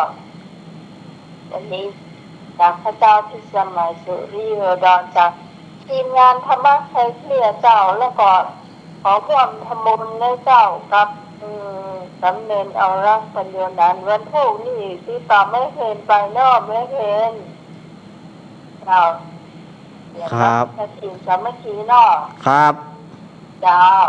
ทำไมจะร่วมทำบุญไป500ก็แล้วกันนะเจ้า ขอบคุณเนอะครับ ขอบคุณปีพิสมัยขอบคุณนักๆเนอะที่วันนี้มาสร้างสีสันสถาญาติโยมสร้างสีสันจะได้ ก็คือสร้างสีสันเฮ้มันม่วนกันไปแหมหน่อย ลำพังอาตมาก็ยะเก่าๆเดิมๆเตะไปพ่องว่าไปพ่องสถาญาติโยมเหยอาตมายังไม่ได้เล่าทำเตื้อตายละค่ะโอ้ตายละค่ะเหยเป็นว่าเตะจบแล้วก็จบกว่าทำมาได้เล่าป๊อปเนอะป๊อปเนอะยังบอก เจยังบอกแต่แกมาได้เล่าทำเตื้ออาตมาก็เอาปอนไปอย่าก่อน เอ้ยสถาญาติโยมวันนี้ก็ลวดเล่าทำไปอย่าเนาะโอ้ยก๋วยลืมว่าเตะไปจบแล้วก็จบทำมาได้เล่า สุมาครูบาอาจารย์สุมาท่านผู้ฟังเนอะอันนี้ความผิดของอาตมาเองไม่ได้เป็นความผิดของไผ จะมาเล่าทำที่อาตมาเตะไปตะกี้อาตมาเตะทำไปตะกี้ก็คือปู่พามเนี่ยได้ให้ว่าไผ่หูที่อยู่พระเวสสันดรพ่องตนมีใจจะนะสงครามมากถ้าผู้ใดบอกคนต่างผู้ใดช่วยจี้จ่องบองต่างฮื้อท่านตั้งหลายเกิดมาภาวะจัดใดจะมีแต่ชัยชนะบ่มีการผู้ใดหูอย่างที่อยู่พระญาเวสสันตรสี ผู้มีใจดีเผื่อแผ่เป็นที่เปิงเข้าแก่ยาโจคนขอเป็นดังธรณีอันใหญ่อาจารย์สังขยาไว้ว่า240,000 โยชน์เป็นที่โพธิสัตว์ตั้งหลายภายหูที่อยู่พญาเวสสันดรผู้มีใจดีแผ่ไปหาคนตั้งหลายน้ำใจนี่นะของพญาเวสสันดรเนี่ย น้ำใจเป็นยังแม่น้ำสมุทรสาครเป็นที่ไหลไปหอมแห่งแม่น้ำน้อยตั้งหลายได้5 สายคือว่ากงกายะมุนาอาจิระวดี สารภูมหิสังขตาโคงคานองแรงรีบยมุนาถีบเต็มฟองอาจิระวดีนองกุงฝั่งสารภูพังตัดฟองมหินองต้านกว้างไหลต่อตั้งอโนมาคนตั้งหลายก็ช่วยกันกอบเก็บกินกอบสองมือบ่มีอย่างอันก็ตักเอาด้วยน้ำบวยตักเอาด้วยถ้วยกันตีบ่มีแห้งสักวางบ่มีวางได้บกบางก็ยังเต็มกู้เมื่อน้ำใจพญาเวสสันดรเป็นที่เพิงเข้าไปแห่งยาจกทั้งหลายภาการหนึ่งนั้นน้ำใจพญาเวสสันดรตนนั้นก็อุปมาเปรียบไว้เหมือนดังต้นไม้โพสไลร่มกว้างมีร่มกว้างเย็นมีร่มกว้างงามตาอำปาไม้บ่ม่วงใบบ่ห่างมีห่มหน้าย้างเย็นใสนิโคทาใบจื่นจ้อยใบบ่น้อยดกหนาจายาไม้ลังหลวงล่มกว้างเป็นที่ย้างจุ่มเย็นใจ ผ้าจอมใจแก่นไทยเป็นที่เข้าไปแห่งคนตั้งหลายอันฮ้อนขาหายด้วยเข้าของจริงปูนดูในเมื่อกูหลงป่าไม้ให้หาพญาเวสสันดรผู้ใดมีใจเจือจัดศรัทธาบอกยังมกาเตียวไตอันจะเข้าไปสู่พระปณศาลาแห่งพญาเวสสันตรราชเจ้าจักได้บุญร้อยเต่าแสนตียามนั้นพรานเจตบุตรได้ยินเสียงหมามันลุ่มเห่างงงังเนาะมา32ตัวก็นี่ลุ่มเห่างงงังเจตบุตรก็ว่าอันหยังหมาเห่าอันหยังก็เลยเข้าไปพอโหอันนี้อย่างใดเนี่ยใครพีตามอยก็มาเป็นตาหมูกมงจะว่าวอกเท่าก็บ่มีหางจักว่ากวางฟานก็มาขึ้นต้นไม้ได้จะว่าไก่เถื่อนก็บ่มีโคนจะว่าโคนก็บ่เหมือนโคนบ่เหมือนหูบบ่เหมือนห่างจักว่าวอกก้างก็มาจับเหมือนเท่าผีพายมันมาให้อย่างนี้ไวๆเจตบุตรเข้าไปก็ว่าปู่พามนี่มันหลงมามันมาให้อย่างนี้มาถามหาพญาเวสสันตรราชแสดงว่ามีจุดประสงค์ที่บดีเจตบุตรก็เลยจะยิงบอกว่าปู่พรามมึงเนี่ยเป็นคนขอตานเจ้าพญาแห่งกูตั้งหลายมู่สู่ทำให้ชิบหายเจ้าเมืองปัญหาเหตุก่อกลัวพระเวสสันตระเจ้าจากลมหล่อบุรีจึงขับหนีเฮือเจียนจากพัดภาคบ้านเมืองมาต้านเอาจาญาและลูกฮักตังกู้หนีมาสู่ไพรหนาบัดนี้ต้านมาแถมเล่าได้ฮับตานแต่บ้านและยังบอกบอเตื้อยังจะมาขอแถมทีนี้จะไปหวังได้แถมเนอะท่านนี้หาพญาปัญญาบ่ได้ลงป่าไม้แล้วยังมาเสาะให้หาพระราชบุตรปืนเล่มนี้ตาด้วยยาปิดกูจะยิงใส่ท้องมึงตายจะฆ่าให้มึงวาวายมรณะชีวิตขาดหัวตกจะปาดเอาหัวอกจะโจกเอาหัวใจตามันจะเอาปู่จาเตปาอาลักษ์ตนมีชื่อว่าปณะสกุณาปู่พามได้ยินก็กลัวเจตบุตรขู่มันเป็นอย่างแม่ไก่ค่อยประจำแหงแม่ไก่มันค่อยประจำแหงเจ้ามันอย่าได้จังสุดขนาดไม้ค้อนฟาดสันหลังเสียงดังแอ๊กพัดบังแตกไปมามันก็จึงจุพรานเจตบุตรพรานเจตบุตรจะยิงมันติ๊กๆหรอมันก็เลยยกมือไหว้ว่าพรานเจตบุตรถ้ายิงเฮาวันนี้เสียใจไปตลอดชาติท่านจะเสียใจไปหมื่นชาติแสนชาติท่านก็จะเสียใจเนี่ยอย่างท่านได้ทำร้ายราชทูตไผราชทูตเฮานี่แหละเป็นราชทูตพญาสลีสนใจใจมาสืบพญาสลีสนใจกึดเติงหาพญาเวสสันตรราชนางมาทีเจ้าจารีน้องกันหาเลยใจเฮามาอาราธนาขอให้พระองค์ทั้งสี่ซิกออกไปเสวยบ้านเสวยเมืองเป็นเต้าราช2 ทีจริงหรือจริงเฮาบ่ได้จุเรื่องอย่างเฮาจะจุเอาแหละ เอล่ะมันได้ทีได้ท่านะเอาเลยถ้าบ่เชื่อก็ยิงเลยยิงเลยบ่เชื่อก็ยิงเลยยิงแล้วฆ่าตายไปแล้วภายหลังเจ้าเหนือหัวมาถามข้าบ่รู้เรื่องตัวนะเราไม่รู้เรื่องด้วยนะจะบอกให้มีอย่างมาเป็นหลักฐานสำคัญมันเหลือบอกไม้ใส่เกลือไว้บอกเกลือนะบอกเกลือก็คือบอกไม้สมัยก่อนเพิ่นเอาบอกไม้เนี่ยใส่เกลือเอาไว้ไปกินเมียมันแปลงให้ไปกินมันบ่เหลืออย่างละหมาตึดของมันก็เลยเหลือเอาบอกไม้เนี่ยบอกเกลือใส่ไปใส่มานี่เห็นไหมราชสารพระเจ้าสรีสนใจเจตบุตรบ่เคยเรียนหนังสือสลายญาติโยมพระเจตบุตรบ่เคยเรียนหนังสือก็เลยยกมือไหว้ปู่พามไหว้ปู่พามไหว้แตะไหว้ว่าสลายญาติโยมขอสาธุท่านยัง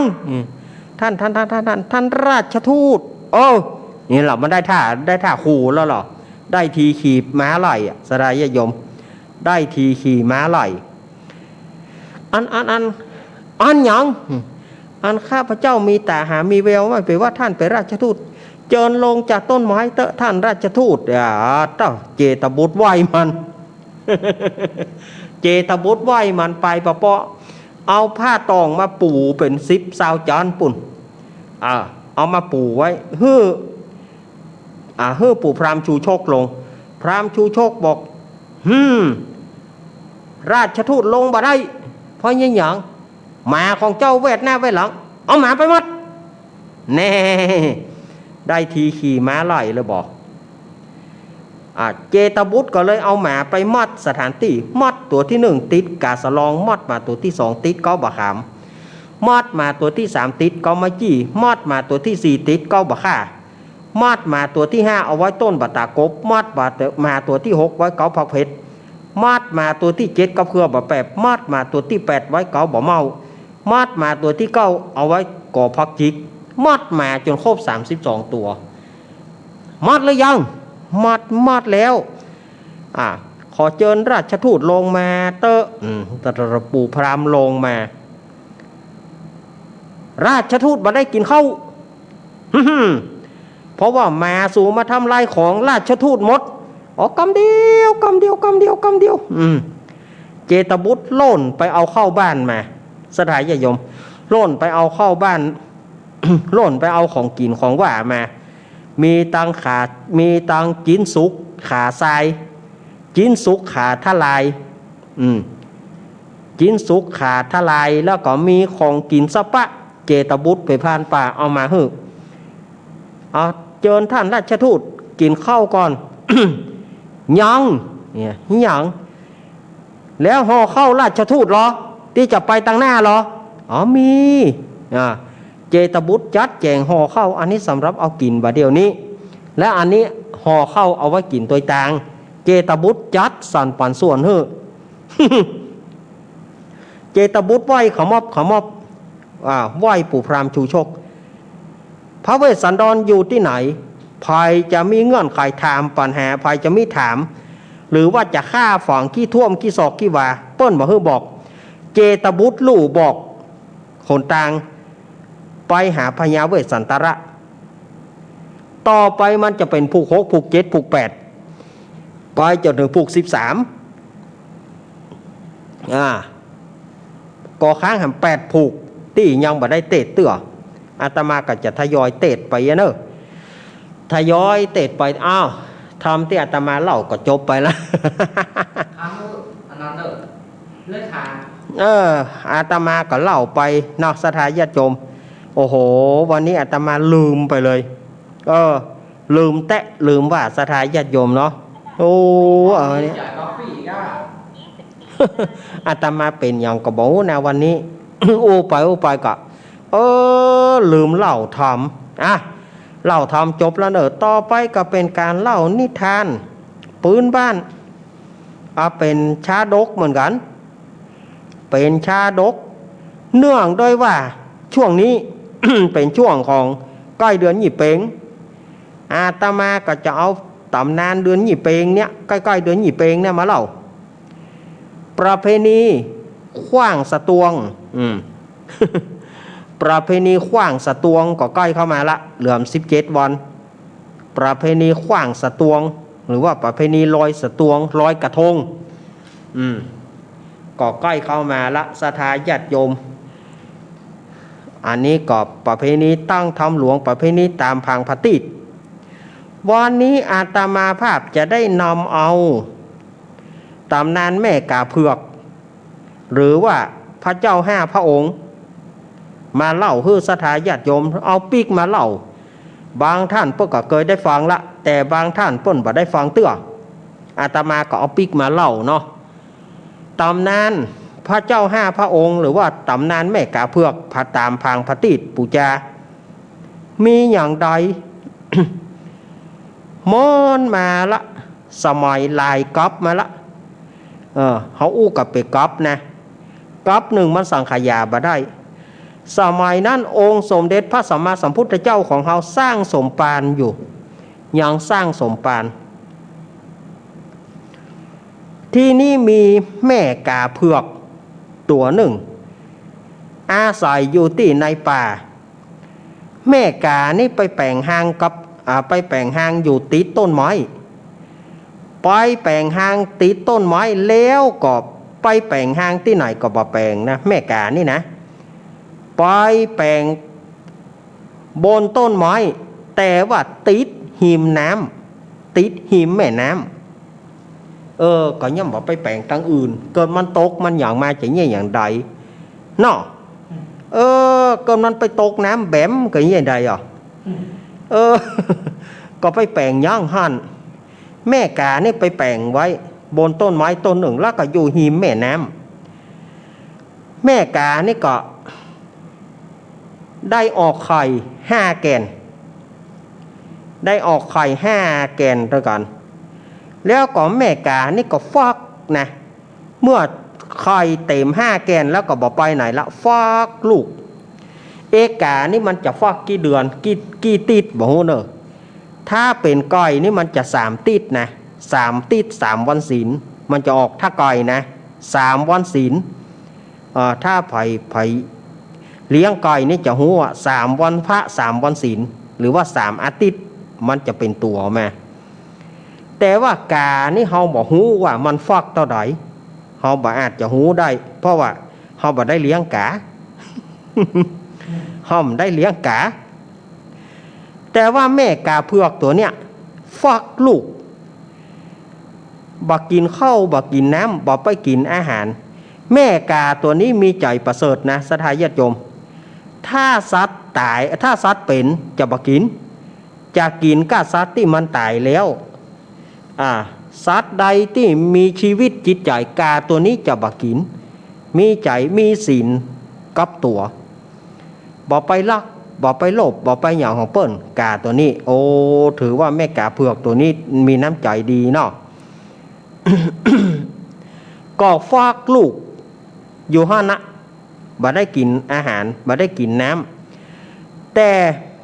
ในวันนั้นนะมันเป็นวันอย่างบ่ฮู้ทำให้แม่กากระวนกระวายบอกว่าเฮานี่ถ้าบ่ได้กินอาหารนี่บ่ไหวเพราะว่าเฮาฟักลูกอยู่นี่บ่ไหวละต้องบ่ใจตอนเหมือนขาว่าพ่อเนียงแห่เหี่ยวแตบแยบ พ่อเนียงกานะเหี่ยวแตบแยบมันได้กินนะเนาะมีข้าวมีอย่างสักอย่างก็เลยบอกว่าจะขอละไข่ไว้นี่กำเดียวเนอะเขาจะไปเสาะหากินนะอย่างในป่ากำเดียวก็ได้จะปิกมาฟากลูกแถมเพื่อมีกำลังวังชาว่านแม่กานี่ก็บินเข้าในป่าเพื่อไปเสาะหาผลละหมากลากไม้ ไปเสาะหาซากสัตว์อันที่ตายแล้วเอามากินในวันนั้นเป็นวันวิปโยคอันยมหูเป็นฤดูเดือน8ในตำนานว่าไว้ว่าเป็นฤดูเดือน8เดือน8เมืองเขานี่นะช่วงพฤษภานี่พอแม่กาไปได้กำเดียวแม่กากำลังเสาะกินอาหารวันนั้นเกิดอันอย่างขึ้นมาก็บ่ฮู้เกิดฟ้าแมบฟ้าห้องเกิดพายุลมหลวง โดยได้ตึงพายุได้ตึงฝนน่ะสถาญาติโยมฟ้าก็พาเปี้ยงปังเปี้ยงปังแม่กานี่ก็เอาไข่กูเอาไข่กู แม่กานี่อยู่ม่วนเอาไข่กูไปจะได้หาเอาลูกกูไข่กูไอ้กะลมจะไปมาทางนี้เนอะลมจะไปมาทางนี้เนอะโอมพุทโธตะโอมธรรมโมตะโอมสังโฆตะใช่ค่ะนี่ว่ะลมตาเข้าห้องมีแต่ว่ะมีหัวเขาก็ใส่ไปห้องก็แกใส่ไข่ใส่นมไปห้องเอาจะไปมาทางนี้เนอะจะไปทางคอยห่างกูเนอะไอ้กะแทนที่อย่างลมนี่มันจะฟังก่อลมนี่มันกลับบอกฟังต้นไม้หักลักกูดสถาญาติโยมเอาเข้าก็ไปปัดใส่ห่างกาเอาแต่เขาตัวว่าจะไปแปลงหิมน้ำลมก็ปัดห่างกาตกน้ำแบมเอาแต่สถาญาติโยมเนี่ยเขาถึงว่าละว่าจะไปแปลงเขาว่าแล้วผมฟังตกน้ำแบมไข่ก็ลอยละล่องกะสถาญาติโยมว่าไข่ถึงห้าฟองนี่นะบาจมน้ำนะลอยละล่องไปแม่กาก็ห้องเสียงกากจะไปปาดหางกูจะไปปาดหางกูไอ้กันเนาะจะบินก็บินบ่ได้นี่ถ้าจะฝ่าพายุมากับปีกจะหักฝ่าพายุมากับปีกจะหักโอ้กะวนกะวายห้องจะไปปาดหางกูเนอะจะไปปาดหางกูเนอะจนถึงพายุสงบลงเมื่อพายุสงบลงแม่กาก็ฟั่งบินเพื่อจะมาหาหางคอยอันนี้จะสถาญาติโยมเมื่อมาหันหางของตัวเก่าเนี่ยรังของตัวเก่าบะมีจมน้ำตกน้ำแบมไปเรียบร้อยไข่ไปคนละทิศละทางแม่กานี่สิ้นเนื้อประดาตัวห้องนี่จนว่าเอาเข้าแม่กานี่ห้องจนอกแตกตายสถาญาติโยมแม่กาเผือกอกแตกตายแต่ด้วยแม่กาเนี่ยมีใจบริสุทธิ์บ่ฆ่าสัตว์บ่ไปลักไอ้เหยาของเปิ้นแม่กาตัวนี้มีใจบริสุทธิ์เมื่อตายไปเกิดเป็นพระพรหมชื่อว่าเท้าภกาพรหมหรือว่าเท้าภกาพรหม ทีนี้ก็ย้อนมาถึงไข่ถึง5 แกนไข่ถึง5 แกนนะแม่ไก่เมื่อลมสงบแม่ไก่ก็ออกมาเสาะหากินแม่ไก่ก็ไปหันเข้าใส่ไข่แกน1ไหลน้ำมาแม่ไก่ก็เข้าตะคุบไว้แล้วเอาไปเลี้ยงไว้เอาไปรักษาไว้แล้วพญานาคก็เอาไข่แหมฟอง1ไปเอาไข่แถมแกน1ไปรักษาไว้แม่เต่าเอาไข่ แกน1ไว้ยามนั้นงัวหากินหญ้าไปหันเข้าใส่งัวก็เลยดมพองัวก็เลยใจหูดังดมพอโอ้แสดงว่าในไข่นี้มีคนมีบุญอยู่ในนี่แม่งัวก็เอาไปรักษาไว้แล้วคนซักผ้ามาปะเขาสาคนซักผ้าก็เอาไปเลี้ยงไว้เอาไปรักษาไว้ทีนี้ไข่ตึง5 แกนนี่ก็อยู่ไปแม่เลี้ยงรักษาภายรักษามันก็แตกมาเป็นโคนสถาญาติโยมเป็นโคนก็เลยแม่ไก่ก็เลยตั้งตามของตัวเก่ากุ๊กกักกักเนาะแม่ไก่มันจะห้องอีหลอกถ้ามันมีลูกน้อยมันจะห้องกุ๊กกักก็เลยใส่ชื่อว่ากะกุสันทะก็เอานามของแม่ไก่นะกุ๊กกักนะ แม่ไก่กะกุสันทะอันนี้ลูกของแม่ไก่แล้วก็ลูกไข่แกนตี้พญานาครักษาไว้ก็เป็นคนพญานาคก็เลยใส่ชื่อว่าโกนาคมนะหรือว่าโกนาคมแล้วก็ ไข่ที่แม่เต่าเอาไปเลี้ยง เกิดออกมาแม่เต่าก็ใส่ชื่อว่ากัสสปะส่วนว่าไข่แกนที่งัวไปโดมนั่นน่ะงัวไปโดมฟิด ก็เลยใส่ชื่อว่าโคตามะหรือว่างัวดมโคดมโคตามะหรือว่าโคดมก็คือมาจากแม่งัวไปดมส่วนว่าลูกใครที่อยู่กับคนซักผ้านั้นแม่เลี้ยงก็ใส่ชื่อว่าเมตไตรยะหรือว่าอริยเมตไตรพอละอ่อนตั้งห้าใหญ่มาแล้วก็มีใจให้ไปบวชเป็นพระฤาษีก็ลาแม่เลี้ยงไผ่แม่เลี้ยงมันไปบวชเป็นพระฤาษีบ่ใจหู้จักกันนะอยู่คนที่บ่เคยห่านกันแต่ไปบวชเป็นฤาษีเหมือนกันไปบวชอยู่ถ้ำไผ่ถ้ำมันมีอยู่วันหนึ่งพระฤาษีทั้ง5 องค์ก็มาปะกันโดยบังเอิญมาปะกันท่านเป็นไผ่ท่านอย่ามาเหมือนเฮาก็ท่านเป็นไผ่ท่านอย่ามาหน้าเหมือนเฮา ท่านเป็นลูกไผ่เฮาเป็นลูกก้อยชื่อกากุสันทะพระฤาษีตนแรกบอกมาเฮาเป็นลูกก้อยแม่เฮาเป็นก้อยแม่เฮาเลี้ยงเฮามาชื่อว่าใส่ชื่อเฮาว่ากากุสันทะท่านเป็นลูกไผ่เฮาเป็นลูกพญานาคแม่พญานาคใส่ชื่อเฮาว่าโกนาคมณะหรือว่าโกนาคมแล้วท่านเหรอเฮาเป็นลูกเต่าแม่เต่าใส่ชื่อเฮาว่ากัสสปะท่านเหรอเฮาเป็นลูกงัวแม่ใส่ชื่อว่าโคตามะหรือว่าโคดมท่านเราเป็นลูกคนซักผ้าแม่เลี้ยงใส่แม่เฮาใส่ชื่อว่าเมตไตรยะหรืออริยเมตไตรถามไปถามมาว่าเป็นลูกใครกาถามไปถามมาท่านเป็นอย่างไรท่านเกิดเป็นลูกสัตว์ทั้งหลายท่านอย่าว่าเกิดเป็นคนก็เล่าให้ฟังเฮาเป็นลูกกาโดยหัวทีเฮาเกิดจากไข่กาท่านเราเฮาก็เกิดจากไข่กาเหมือนกันท่านเราเฮาก็เกิดจากไข่กาเหมือนกันท่านเราเฮาก็มาจากไข่กาตึง5 องค์เป็นลูกไข่กาแล้วเฮาก็เป็นพี่เป็นน้องกันกะโหดีอกดีใจพระฤาษีถึง5ดีอกดีใจว่าเอาปลามาเฮาเป็นลูกแม่เดียวกันเป็นลูกไข่กาเป็นลูกกาเหมือนกัน แม่เฮาบอกอย่างอันเฮาก็เป็นพี่เป็นน้องกันกะดีอกดีใจพระฤาษีถึง5 องค์ดีอกดีใจที่ได้ปะกันแล้วก็ใครหันหน้าแม่จะอย่างใดหันหน้าแม่ก็เลยอธิษฐานช่วยกันอธิษฐานถ้าหากบุญของข้าตึง5 ตนเนี่ยถ้าว่าจะได้เป็นพระพุทธเจ้าตึงหมด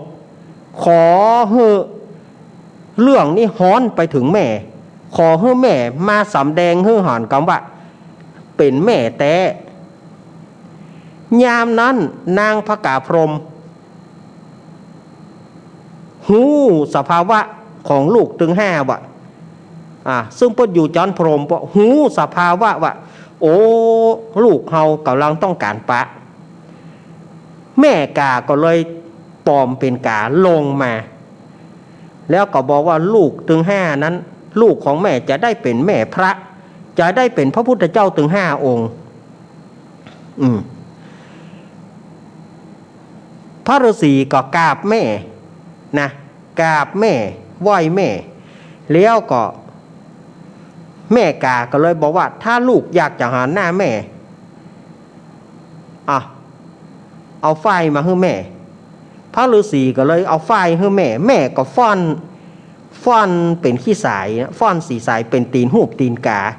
เอาหมอบเพื่อลูกปูจาแม่ไปจนถึงศาสนาของลูกแต่ละองค์เนอะแล้วก็เฮ้มีอย่างเงี้ยเหมือนกับลูกได้ปูจาแม่เนอะว่าอันแม่กาเมื่อมอบรางวัลมอบผาติตีนกาให้ลูกแล้วก็ลาไปทิพพิมานแห่งตนตั้งแต่นั้นมาพระฤาษีตั้งหลายก็บ่ได้ประมาทปูจาแม่อยู่ตลอดเวลาจนถึงได้เป็นพระพุทธเจ้าล่วงไป4 พระองค์ คือพระพุทธเจ้านามว่ากากูสันทะปรินิพพานไปแล้วพระพุทธเจ้าโกนาคมปรินิพพานไปแล้วพระพุทธเจ้ากัสสปะนิพพานไปแล้วพระพุทธเจ้าโคตมะนิพพานไปแล้วคงเหลือพระพุทธเจ้าที่มีพระนามว่าอริยเมตไตรยังบ่ได้ลงมายังบ่ได้ลงมาตรัสพญาสัพพัญญูเป็นพระพุทธเจ้าเตื้อก็รอศาสนาแห่งพระพุทธเจ้าของเขาเสี่ยงไปแล้วก็จึงจะได้เป็นพระพุทธเจ้าไปหน้า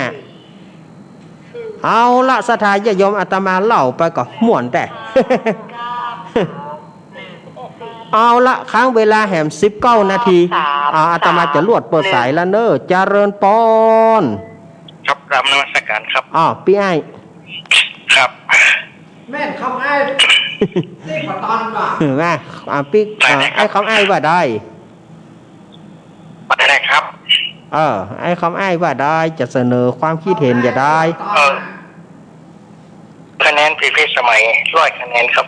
คะแนนพิพิธสมัย100เนาะครับ100 คะแนนวันนี้เฮ้อเต็ม100เลยบ่ครับผมโอ้ขอบคุณพี่ไอ้เนอะครับขอบคุณนักๆเนอะมาตอนเนอะ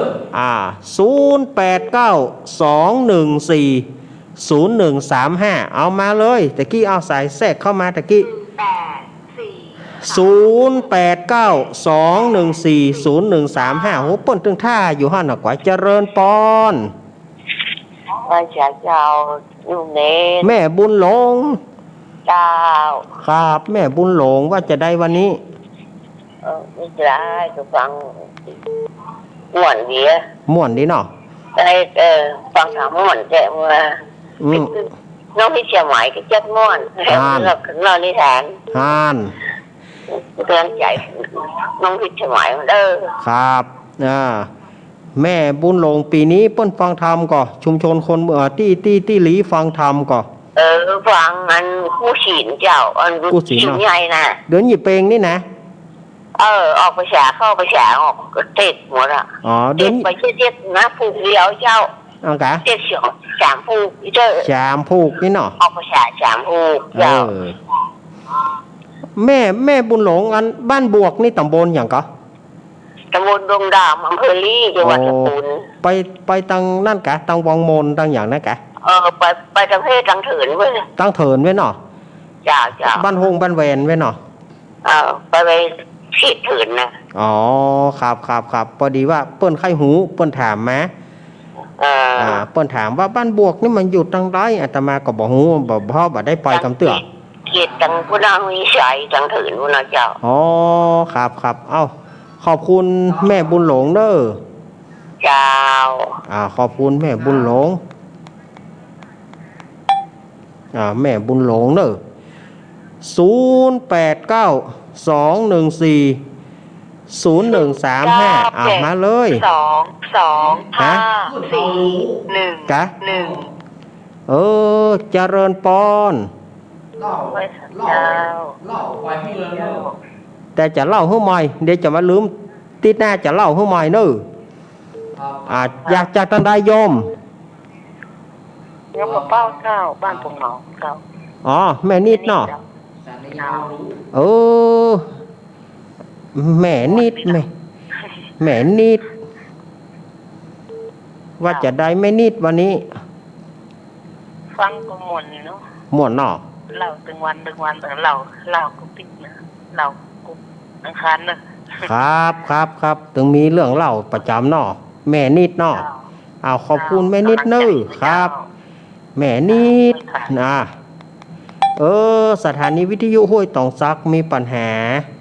อาตมาก็ไม่รู้เดี๋ยวอังคารหน้าอาตมาจะมาลืมเนอะแม่เพนเจริญปอนแม่เล่นใหญ่แม่อุ้ยอินฟังเลยครับแม่อุ้ยอินแต่กันโทรวันติดอันนี้ติดเลยอย่างนี้วันนี้ติดอย่างบุยเนาะ ได้ยินทำนี่มันจึงนอนรับดีละได้ยินเสียงอู้เตยนี่นอนจึงมารับกินข้าวก็มารับ เอากินข้าวกับบัล คิดถึง เอา คืน กิน วันติด2 ติดแล้วว่าได้ยิน2 องค์ 3 องค์แล้วนะ แหมเปิ้นมากูเปิ้นมาอยู่ดู มาแต่กับโทรมาติด แม่อันอุ้ยโทรบ่ติดหรออุ้ยอ่ะ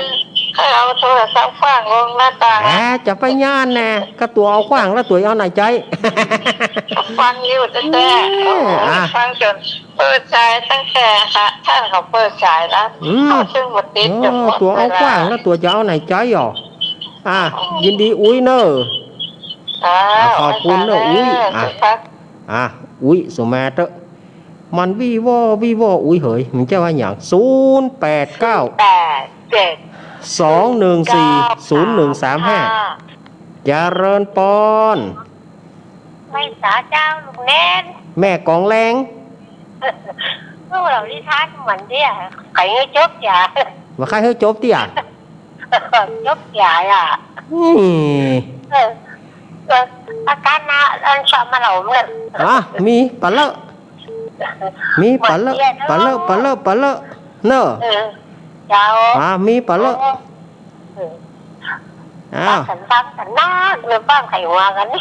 นั่งไข่หัวกันเนาะเฮ้ออินเนาะขอบคุณแม่กองแรงเนอะเจ้าขอบคุณแม่กองแรงแม่กองแรงเกิดเมื่อค่ำ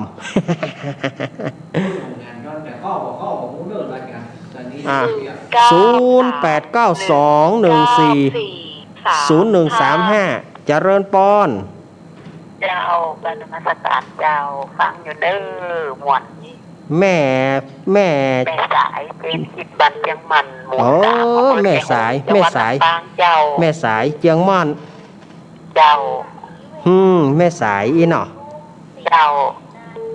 ฟังอยู่เด้อฟังอยู่เนาะอังคารนามีต่อกันเลยมีเลยประจำเด้อขอบคุณแม่สายเจียงมอนลำปางแม่สายลำปางวันนี้มากันหนาเนอะวันนี้โซนใต้บ่ได้ยินนี่การอุ้ยอวนหมดอะนี่อุ้ยอวนนี่ฟังได้หมดเจริญปอนสวัสดีเจ้าครับผม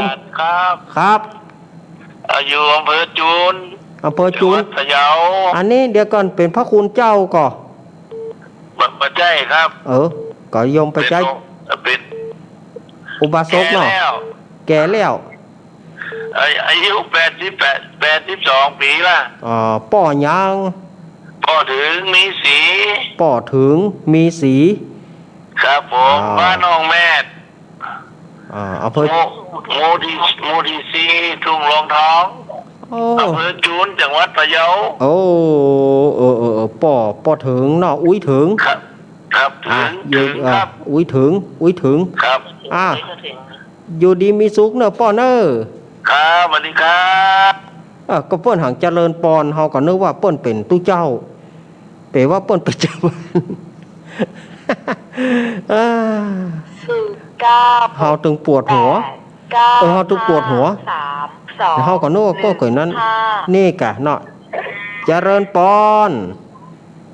ไม่สาเจ้าเลยแม่สีทอนมาแล้วเจ้าแม่สีขนาดนั้นใจประการลูกเห็นเมื่อใดตะกี้นะจ้าจะขยันเหนียวลูกเต้ตกว่าฮั่นฝนตกดีแต่ใช้ประการเจ้าทำสมม่อนเทียบที่สมัยสมม่อนฮั่นเจ้าได้ทั้งหัวนี้ของลูกเล่นสมม่อนม่วนหมดเจ้าม่วนเนาะขอบคุณแม่สีทอนเนอะครับขอบคุณแม่น้ำมนต์ได้แล้วเนาะขอบคุณแม่สีทอนนะเนอะกำลังใจลูกเล่นเตยพี่สมัยเตยเจ๊เลยนะคะขอบคุณแม่สีทอนเนอะคนที่การตลอดเงินเล่นครับขอบคุณเป็นจิตแม่นมาสาธุเจ้าแม่สีทอนเปรมจิตหนองบัวชัยปราการแม่สีทอนนี่ไหนนะแก เจริญปอน กับธรรมชการหลวงพ่อเน้นเจ้า อันนี้อุ้ยยวง เจ้า ตัวที่กุญแจสมบัติตันไปนะ ฮะกดกูเตื่อบะตาน ไอ้หัวพระเจตบุตรไว้ผู้รับ พันเจตบุตรไหวปู่พามอ่ะ เจ้า ไหวกันเนาะไหวบอกเกลือบอกเดียวอ่ะ จะผู้รับได้ข่าวผู้รับครู แต่ท่อได้ท่าหล่อได้ทีขี่ม้าไหลแล้วหล่อต้าดูต่างครูแหละ ไอ้หัวประกันจะข้ามเนี่ย ยินดีอุ้ยยวงเนอะ ปันนี่ก็เจ้าเด้อเป็นกำลังใจเด้อ ครับยินดีอุ้ยยวงทำนกกก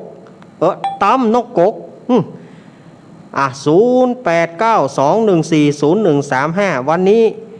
เปิดสายน้อยจะไปว่ากันเนอะเพราะว่าสาระมันนักล้ำสดายญาติโยมวันนี้นะสาระมันนักล้ำไป